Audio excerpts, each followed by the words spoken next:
ನೋಡಿ, ವೆಟರ್ನರಿ ಕಾಲೇಜಲ್ಲಿ ನೇರ ನೇಮಕಾತಿಗಳು ನಡೀತಾವೆ. VC ಅವರು ಇನ್ನು ಕೇವಲ 2 ತಿಂಗಳು ಮಾತ್ರ ಅವರ ಅವಧಿ ಇದೆ.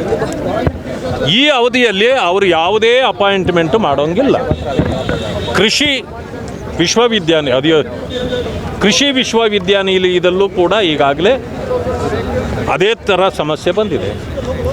ಈಗ KPSCಯಲ್ಲೂ ಇದೇ ಬಂದಿದೆ. ಅಂದರೆ ಯುವ ಜನರ ರಕ್ತ ಹೀರುವ ಕೆಲಸವನ್ನು ಸರ್ಕಾರ ಮಾಡ್ತಾ ಇದೆ. ನಾನು ಈಗಲೂ ಹೇಳ್ತೇನೆ, ವೆಟರ್ನರಿ ಕಾಲೇಜಿನಲ್ಲಿ ನಾನು ಗವರ್ನರ್ ಅವರಿಗೆ ಪತ್ರ ಬರೆದಿದ್ದೇನೆ. ಇವರು ಒಂದು ಏಕಾಏಕಿ ಇವತ್ತು ನೇರ ನೇಮಕಾತಿಗಳನ್ನು ಒಂದು ಪೋಸ್ಟ್ಗೆ 1 ಕೋಟಿಯಷ್ಟು ಹಣ ಪಡೆದು ಮಾಡಲಿಕ್ಕೆ ಪ್ರಾರಂಭ ಮಾಡಿದ್ದಾರೆ. ಇದು ಕ್ಯಾಬಿನೆಟ್ ಕೂಡ ಇದಕ್ಕೆ ಅನುಮತಿ ಕೊಟ್ಟಿಲ್ಲ. ಈಗಿದ್ದರೂ ಕೂಡ ಯಾವ ರೀತಿ ವೆಟರ್ನರಿ ಕಾಲೇಜಿನಲ್ಲಿ ಈ ರೀತಿ ಚಟುವಟಿಕೆ ನಡೆಯಲಿಕ್ಕೆ ಸಾಧ್ಯ? ಇದನ್ನು ತಕ್ಷಣ ಮಾನ್ಯ ಮುಖ್ಯಮಂತ್ರಿಗಳು ಮುಂದಾಲೋಚನೆಯಿಂದ ಯಾರು ಇಂಥ ಒಂದು ಘಟನೆಗೆ ಕಾರಣರಾಗಿದ್ದಾರೆ VC ಅವರನ್ನು ತಕ್ಷಣ ನೀವು ಸಸ್ಪೆಂಡ್ ಮಾಡಬೇಕು.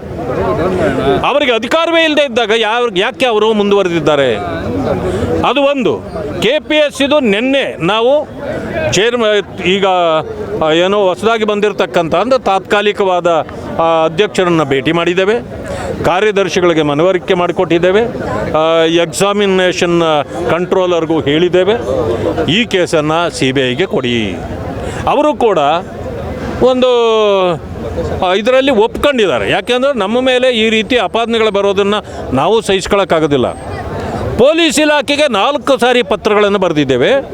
ಒಂದು ಸಾರಿಯೂ ಕೂಡ ನಮ್ಮ ಪತ್ರಕ್ಕೆ ಮನ್ನಣೆ ಕೊಟ್ಟಿಲ್ಲ, ಯಾರನ್ನು ಕರೆದು ವಿಚಾರಣೆ ಮಾಡಿಲ್ಲ, ಇನ್ವೆಸ್ಟಿಗೇಷನ್ನು ಮಾಡಿಲ್ಲ ಅನ್ನೋ ಮಾತನ್ನು ಹೇಳಿದ್ದಾರೆ.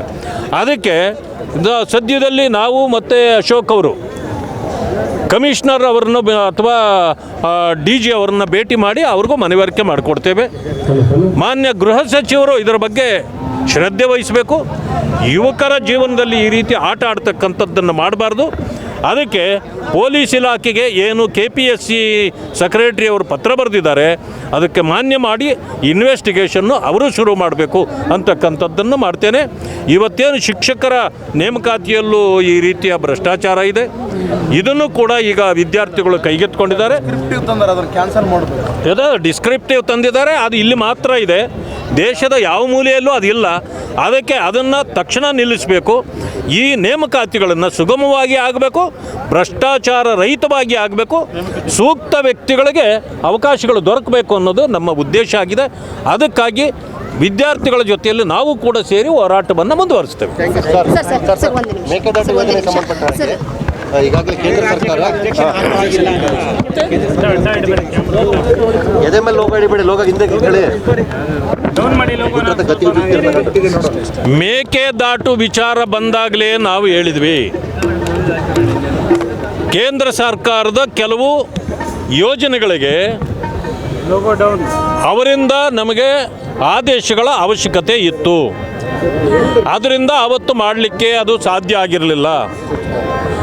ಇದನ್ನು ತಪ್ಪಾಗಿ ಗ್ರಹಿಸಿದ ಕಾಂಗ್ರೆಸ್ ನಾಯಕರು, ವಿಶೇಷವಾಗಿ ಇವತ್ತಿನ ಮುಖ್ಯಮಂತ್ರಿ ಮಾನ್ಯ DK ಶಿವಕುಮಾರ್ ಅವರು ಮೇಕೆದಾಟಿನಿಂದ ಪ್ರಾರಂಭಿಸಿ ಬೆಂಗಳೂರಿನವರೆಗೆ ಪಾದಯಾತ್ರೆ ಮಾಡಿದ್ರು. ಅವರ ಸ್ಲೋಗನ್ ಏನಿತ್ತು ಅಂದರೆ, ಯಾರ ಅಪ್ಪಣೆಯೂ ಬೇಡ, ಇದನ್ನು ಪ್ರಾರಂಭ ಮಾಡಿ ಅಂತಿತ್ತು. ಆದರೆ ನೀವೇ 3 ವರ್ಷಕ್ಕಿಂತ ಹೆಚ್ಚು ಅಧಿಕಾರ ಈಗ ಮಾಡಿದಿರಿ, ಯಾರ ಅಪ್ಪಣೆಯ ಬೇಡ ಅಂತಂದರೆ ನೀವು ಯಾಕೆ ಸುಮ್ಮನೆ ಕುಳಿತಿದ್ದೀರಿ ಅನ್ನೋದು ನನ್ನ ಪ್ರಶ್ನೆ. ಈಗ ಕೇಂದ್ರ ಸರ್ಕಾರ ಹೇಳಿದೆ, ಪಕ್ಕದ ಯಾವ ರಾಜ್ಯಗಳಿಂದ ನಿಮಗೆ ಪರ್ಮಿಷನ್ ಬೇಕಾಗಿಲ್ಲ, ಆದರೆ ಟ್ರಿಬ್ಯುನಲ್ನಿಂದ ನೀವು ತಗೊಳ್ಬೇಕು, ಅಲ್ಲೇ ಅಪ್ರೋಚ್ ಮಾಡಿ ಅನ್ನೋದನ್ನು ಹೇಳಿದ್ದಾರೆ. ಅದರ ಪ್ರಕಾರ ಮಾಡಿ ಈಗ ಪ್ರಾರಂಭ ಮಾಡಲಿ ಅನ್ನೋದು ನನ್ನ ಅನಿಸಿಕೆ. ಹೆಚ್ಚಿನ ವಿಡಿಯೋಗಳಿಗೆ ಪ್ರತಿಧ್ವನಿ ಯೂಟ್ಯೂಬ್ ಚಾನೆಲ್ ಸಬ್ಸ್ಕ್ರೈಬ್ ಮಾಡಿ, ಬೆಲ್ ಐಕಾನ್ ಕ್ಲಿಕ್ ಮಾಡಿ.